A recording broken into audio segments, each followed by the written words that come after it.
모두 가족 여러분, 오늘은 수요일입니다. 우리가 가끔 주변의 비신자들에게 간증할 때가 있어요. 그럴 때면 대부분의 반응이 우리의 예상과는 다르죠. 우리의 예상은 하나님의 살아계심을 찬양할 것 같은데 그들은 운이 좋았네 라고 반응을 하죠. 왜 이런 차이가 있을까요?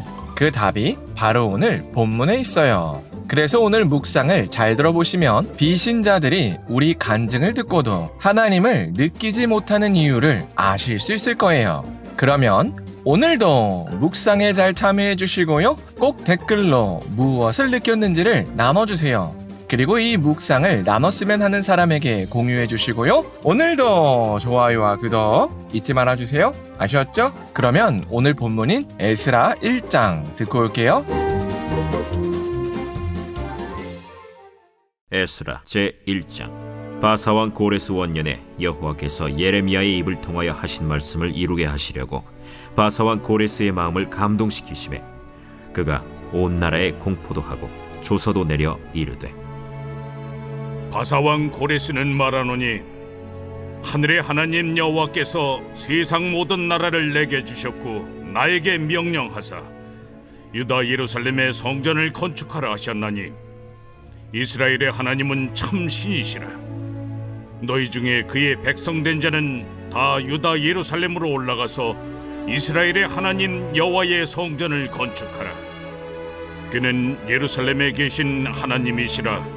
그 남아있는 백성이 어느 곳에 머물러 살든지 그곳 사람들이 마땅히 은과 금과 그 밖의 물건과 짐승으로 도와주고 그 외에도 예루살렘에 세울 하나님의 성전을 위하여 예물을 기쁘게 드릴지니라. 이에 유다와 베냐민 족장들과 제사장들과 레위 사람들과 그 마음이 하나님께 감동을 받고 올라가서 예루살렘에 여호와의 성전을 건축하고자 하는 자가 다 일어나니 그 사면 사람들이 은그릇과 금과 물품들과 짐승과 보물로 돕고 그 외에도 예물을 기쁘게 드렸더라. 고레스 왕이 또 여호와의 성전 그릇을 꺼내니 옛적에 느부갓네살이 예루살렘에서 옮겨다가 자기 신들의 신당에 두었던 것이라.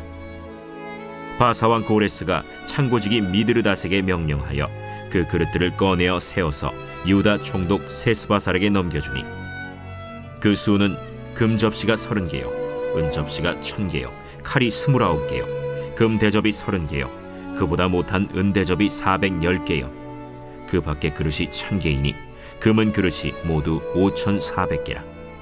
사로잡힌 자를 바벨론에서 예루살렘으로 데리고 갈 때 세스바살이 그 그릇들을 다 가지고 갔더라.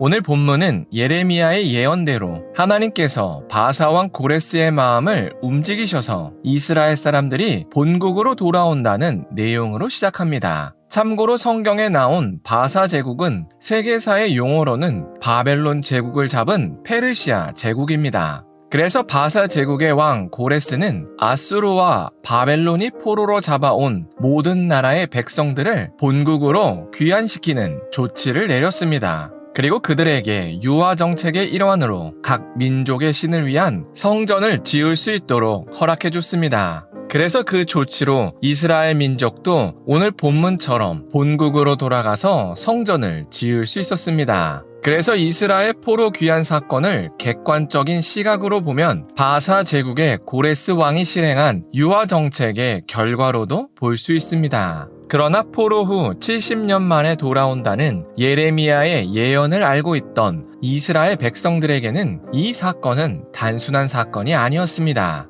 그래서 에스라서의 저자는 에스라서의 첫 구절에서 이 사건을 예레미야 예언의 성취로 소개합니다. 그리고 어떻게 대제국의 고레스 왕이 하나님을 높였는지를 설명합니다. 그래서 그 내용을 보면 고레스 왕은 이스라엘 사람들에게 본국으로 귀환할 팀을 꾸리라고 명령합니다. 그리고 그 귀한 팀에게 성전을 지으라고 명령합니다. 그리고 바벨론 땅에 남아있는 이스라엘 사람들에게 귀한 팀을 물질적으로 도우라고 명령합니다. 그리고 고레스 왕은 바사 제국의 재무 관리인에게 바벨론 시기에 예루살렘 성전에서 가져온 각종 집기를 모두 꺼내오라고 명령합니다. 그리고 그 집기들을 유다 총독 세스바살에게 맡깁니다. 여기까지가 오늘 본문의 내용입니다. 이처럼 하나님의 일하심은 어떻게 보느냐에 따라서 하나님의 일하심으로 보이기도 하고 그저 운이 좋은 사건으로 보이기도 합니다.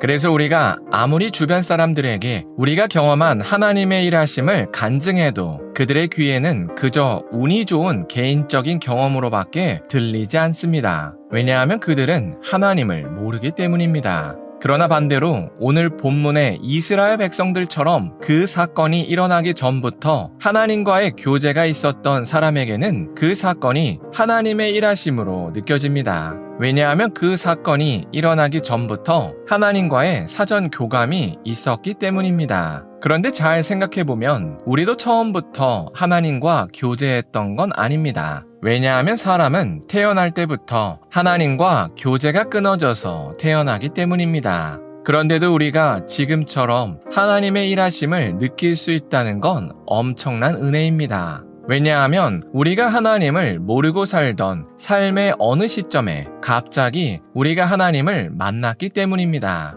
그래서 우리는 이런 놀라운 일을 가능하게 해주신 예수님께 감사해야 합니다. 왜냐하면 예수님께서 우리를 대신해서 십자가에서 죽어주시지 않았다면 하나님과 우리 사이는 영원히 회복될 수 없었기 때문입니다. 그래서 우리가 오늘 하루를 살 때 예수님의 십자가 사건으로 우리가 하나님과 교제할 수 있게 된 것에 감사했으면 좋겠습니다. 그래서 우리도 주변 이웃들에게 예수님을 소개하여 그들과 하나님이 연결될 수 있도록 도왔으면 좋겠습니다.